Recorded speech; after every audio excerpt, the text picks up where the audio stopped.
lagi dengan saya, Neisha. Masih belum bosan kan belajar ejaan dan tanda baca? Kali ini kita membahas tanda titik. Kenapa sih tanda titik ini harus diangkat? Ya karena penting banget. Bayangkan, kalau kita membaca tulisan satu paragraf atau bicara selama 5 menit tanpa tanda titik, capek deh. Karena itu, mari kita bahas. Tanda titik dipakai pada akhir kalimat yang bukan pertanyaan atau seruan.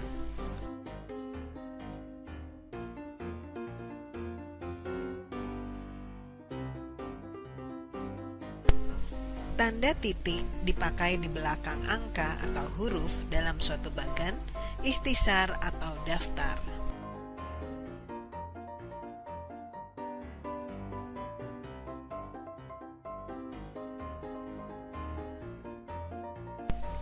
Tanda titik tidak dipakai di belakang angka atau huruf dalam suatu bagan atau ikhtisar jika angka atau huruf itu merupakan yang terakhir dalam deretan angka atau huruf.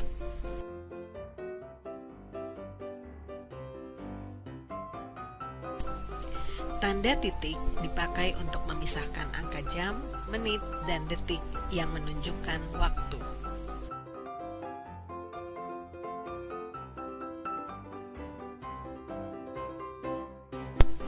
Tanda titik dipakai untuk memisahkan angka jam, menit, dan detik yang menunjukkan jangka waktu.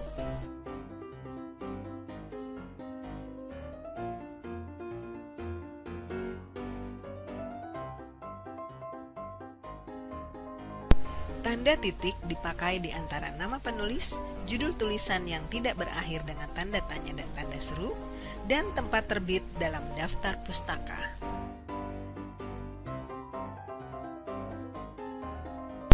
Tanda titik dipakai untuk memisahkan bilangan ribuan atau kelipatannya.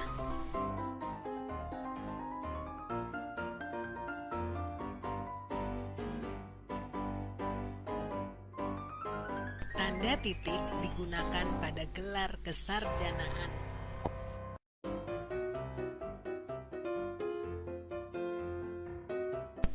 Tanda titik digunakan pada singkatan seperti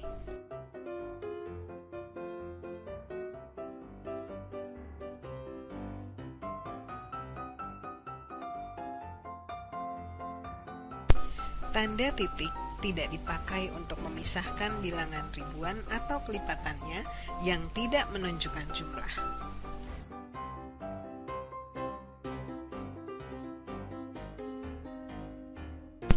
Tanda titik tidak dipakai di belakang alamat pengirim dan tanggal surat atau nama dan alamat penerima surat.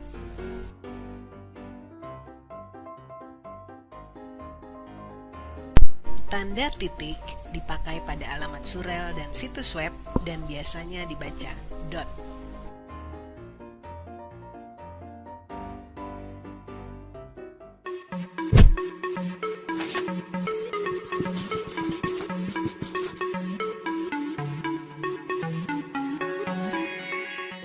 Hai, senang bisa bertemu lagi. Pada episode kali ini, kita membahas tanda koma. Tanda koma tak kalah pentingnya dengan tanda titik. Tanda koma ini memiliki fungsi dasar, yakni memisahkan antara satu bagian dengan bagian lainnya, sehingga tidak terjadi kesalahan makna pada saat membaca suatu kalimat atau pernyataan maupun penulisan angka bilangan. Bagaimana menggunakan tanda koma ini? Yuk simak. Tanda koma dipakai di antara unsur-unsur dalam suatu perincian atau pembilangan.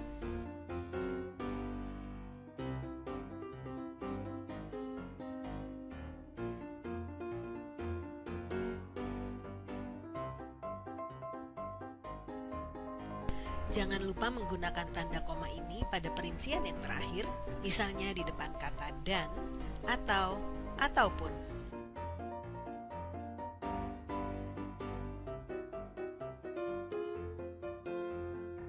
Jangan lupa juga setelah tanda koma dan tanda baca lainnya, kita menggunakan spasi.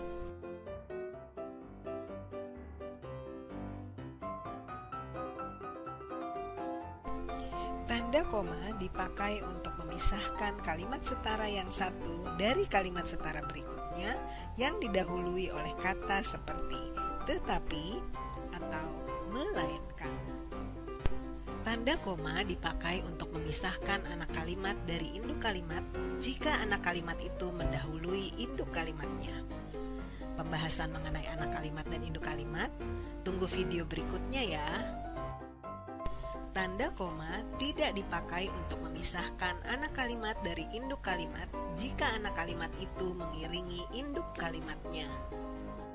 Tanda koma dipakai di belakang kata atau ungkapan penghubung antar kalimat yang terdapat pada awal kalimat, termasuk di dalamnya. Oleh karena itu, jadi, lagi pula, meskipun begitu, akan tetapi. Tanda koma dipakai untuk memisahkan kata seperti oh ya, wah, aduh, kasihan dari kata yang lain yang terdapat di dalam kalimat.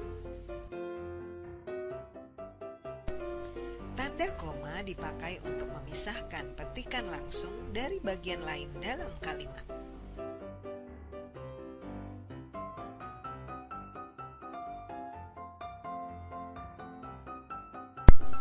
Tanda koma dipakai di antara nama dan alamat, bagian-bagian alamat, tempat dan tanggal, dan nama tempat dan wilayah atau negeri yang ditulis berurutan.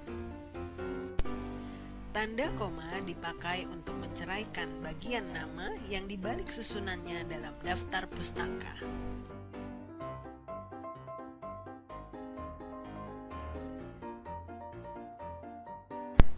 Tanda koma dipakai di antara bagian-bagian dalam catatan kaki.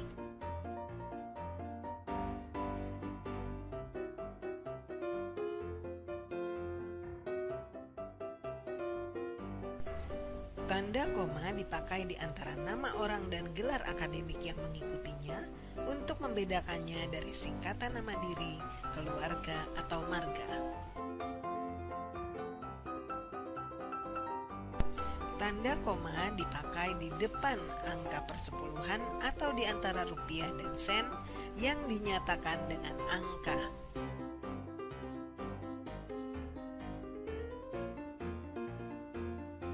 Tanda koma dipakai untuk mengapit keterangan tambahan yang sifatnya tidak membatasi.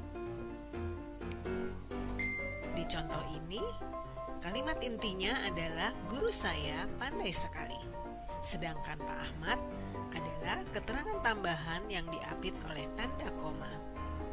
Contoh lainnya seperti ini.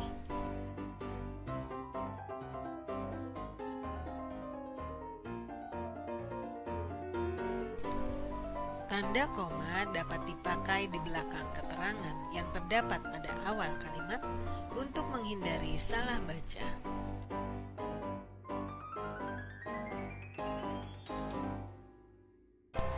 Tanda koma tidak dipakai untuk memisahkan petikan langsung dari bagian lain yang mengiringinya dalam kalimat jika petikan langsung itu berakhir dengan tanda tanya atau tanda seru.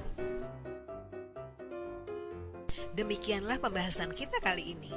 Supaya tidak ketinggalan video-video berikutnya, jangan lupa subscribe, like, dan share ya. Sampai jumpa.